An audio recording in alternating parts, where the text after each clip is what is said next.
What's up, y'all? I'm Caitlin Leggett, and I am your favorite journalist, digital media girly, and former athlete. This is the She Don't Miss podcast, where we talk to former, current, female athletes of different sports at different levels, candid conversations.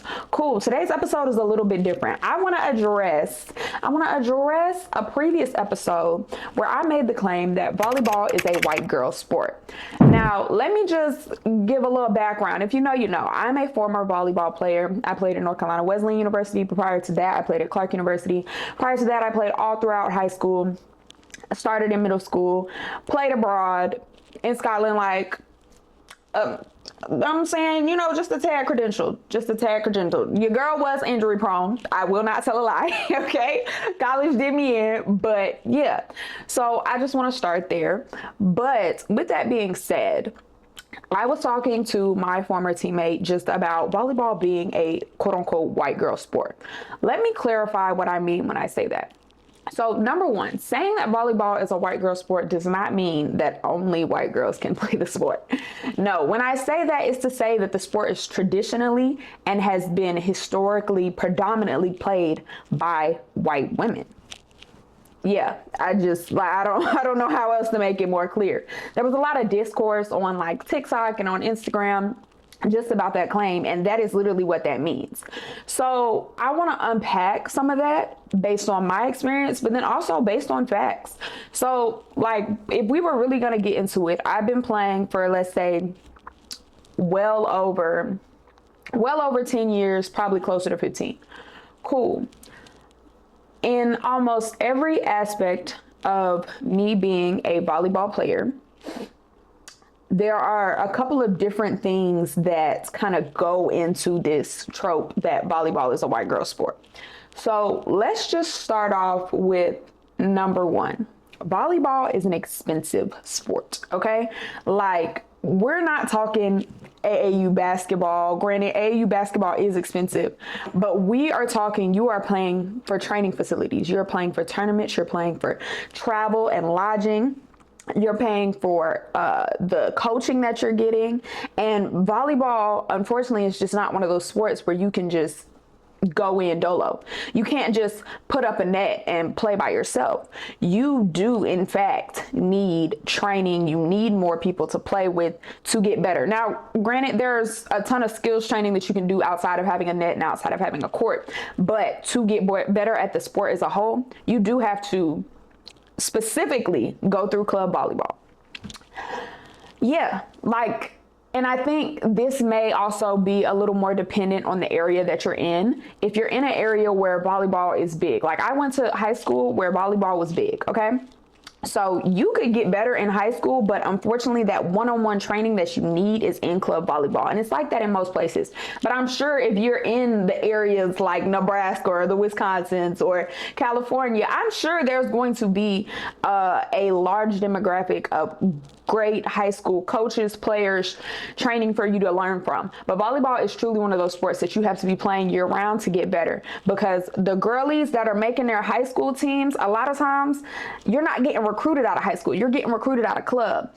Coaches are coming to Big South in Atlanta. They're going to AAU Nationals in Florida, and then they're going to the Colorado games. They're going to Capitol Hill in DC. They're going to, Winter Bump in Myrtle Beach. They're going to the big tournaments. So you need to be there with a club team. And club is comparable to AAU, or, I think it might fall under USA Volleyball, but it's comprised of travel teams, extensive practices, extensive coaching.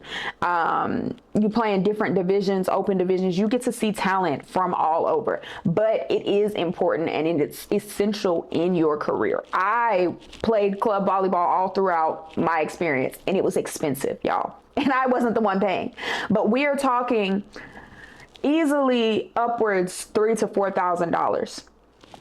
Excuse me? Right.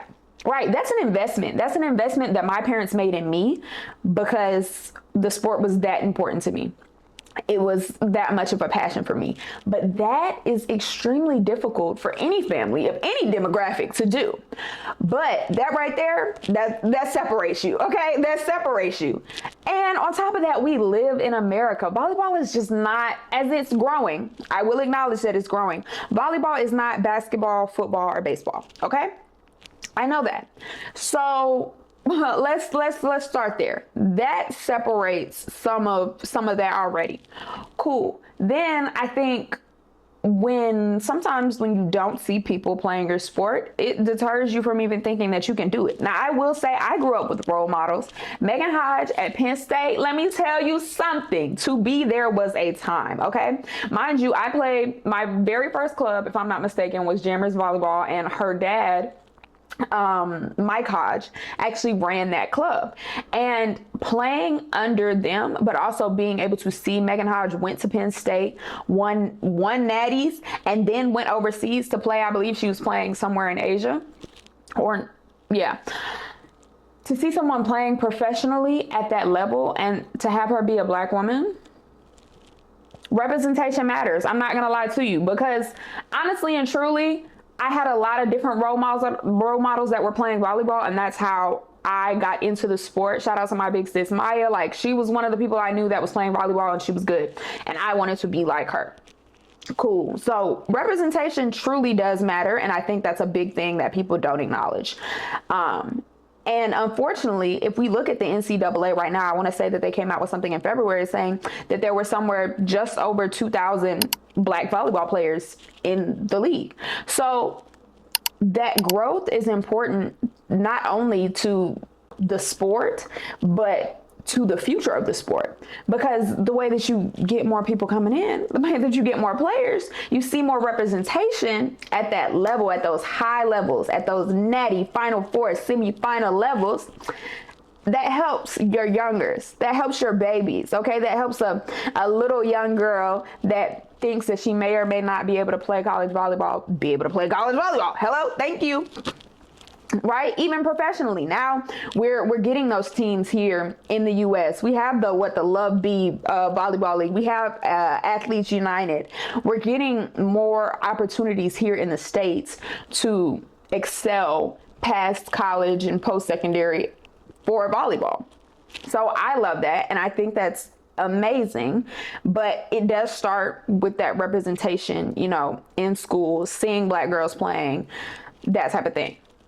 Along with that, I think one thing that is completely like disregarded is the positions that we as Black volleyball players play. As a 5'5" player in volleyball, no one would ever assume that I am an outside hitter or right side. Okay, because volleyball is one of those, you know what I'm saying? Like, let me equate it to basketball, where we're talking about your front line being, you know what I'm saying, that front court, your centers, your big guards. That's what we're talking about. The ones that's up there blocking all of that. That's what we're talking about right here. I was a hitter, okay? And baby could jump out the gym. I could. But I think that one thing that isn't often recognized is that Black players specifically, we get positioned based off of our athleticism, and sometimes we are not trained to be in positions that are setters, liberos, simply because of our athleticism. They see you can jump out the gym, it's like, oh, you're a hitter off rip. Now granted, I love being a hitter. Like, it's a great position, it's a fun position. But I'm pretty sure I read, essentially said out of 5 teams, there are a total of 11 setters. And out of those 11 setters, there are only 2 that were Black in this specific study. Now, that right there is a statistic that I'm pretty sure spans across volleyball in many places. I personally, let me not lie to you, but I don't think I've had a Black setter at all. Yeah, but I actually don't think I've had a Black setter. And for those who don't know, a setter is your point guard, it's your quarterback, it's the person making all the decisions, running the offense, that type of thing. And it's a very critical thinking involved position. Critically thinking involved, something like that. It's a position that involves a lot of thought. Okay, you are constantly trying to figure out what you're going to run on your offense, along with coinciding with the coach, but you also have to know rotation. You have to know your rotation and everybody else's. You are essentially the floor general. You are running that court right then and there. And it's like the conversation with there not being, as many black quarterbacks in the NFL. It's just not something that we are often put in the role of or put in the position to experience that, simply because athletically, a lot of times, like, we can jump out the gym, we can swing the hardest, like these different types of things. You're gonna see black hitters for sure. It's no question about it. You're gonna see black hitters, but to see black setters is something I'm always super excited to see, but it's also more so because it's so rare. You just don't see it often. And I think that right there is, something that it's like, where does that come from? How do we work through that? How do we say, no, I think you actually could try setting? I don't know. I get it. It's also kind of to one of those things where, right, in the NFL, if you're the receiver, if you're the running back, you're getting all the praise because you are scoring, essentially, right? You're running these balls in, like, you're scoring. So as a hitter, you get that same type of, yeah, I want to be a hitter, I want to score. But as a setter, you are so crucial to that team, to that floor, that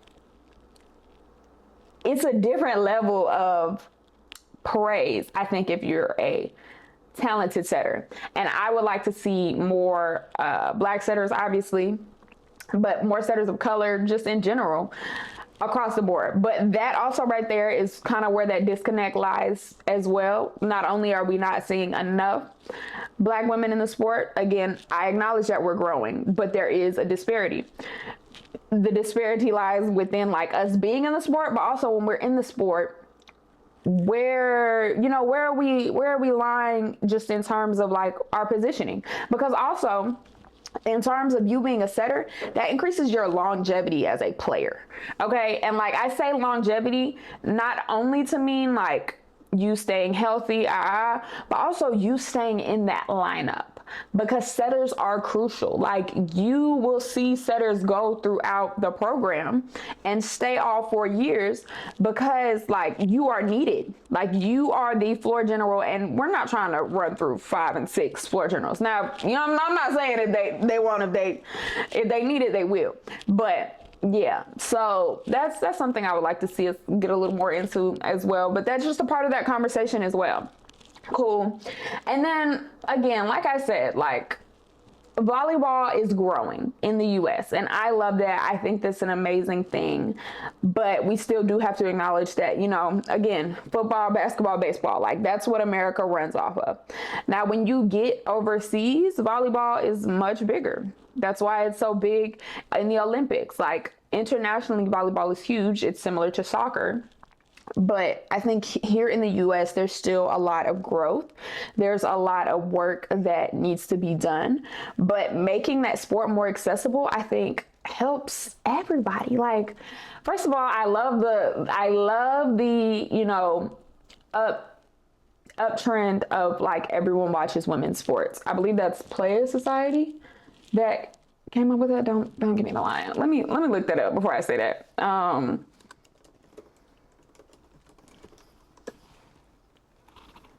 Everyone watches, together. Okay. Everyone watches women's sports. Volleyball is one of those sports. Okay. Volleyball is phenomenal to watch, to play, all the things. But like I said, representation matters. That's one. And accessibility. How do we make these clubs, clinics more accessible for players? How do we make it so that players do not have to, play an entire season of club to develop, but also be out of $4,000, $5,000 as a family? Like, that's insane. And I think that's something that we're seeing in, like, youth sports in general, because, like, kids are getting so much better, so much younger. So parents are putting and investing more into them. And I think if you got it, I love that. But everybody ain't got it like that. And there has to be another way. Somebody literally hit my DMs and they were like, hey, my family cannot afford club this year. Like, how do I get better? And I was telling her, like, hey, you need to eat, breathe, and sleep volleyball. Like, you need to be watching games. You need to be working. You need to go find a ball and a wall, and you need to be serving 50 times at each spot. You need to find a sand court, serve 50 times at each spot. You need to be working on your swing, doing everything you can, swing at the wall, pass back to yourself, swing at the wall. Like, but to honestly and truly, like, that developmental stages, I know for me personally, I got better after club season. Like, each club season, I came out learning new skills. I could swing down the line. I could cut inside the 10-foot line. I could time my blocks better. All of these things I learned from club, and I think as much as you can learn in high school, unfortunately, like, club is just that extra push. And like, how do we make that more accessible, less financially, less of a financial burden? Are there clinics? Like, what is the answer? I think is a little bit of what I'm saying as well, but it's just a thought. Like, it's a thought. Like, volleyball is a white girl sport, and I say that with my chest. But again, we're growing in the sport. The growth is exponential within the past, 5 to 10 years. When I was in school, literally going overseas was the only option. Now there are teams here in the States. So obviously things are growing, but how do we keep that trend going up? Yeah. But thanks for listening to my little rant. Tell me if you have thoughts, if you think I'm completely wrong. I want to hear that too. Yeah, like, what y'all think? I don't know. Let me know. If you like this, I'm probably going to talk a lot more women's volleyball just because I'm getting more into it, being on the like analytical side of things. But if you like this video, make sure you like, subscribe, do all the things. Love ya.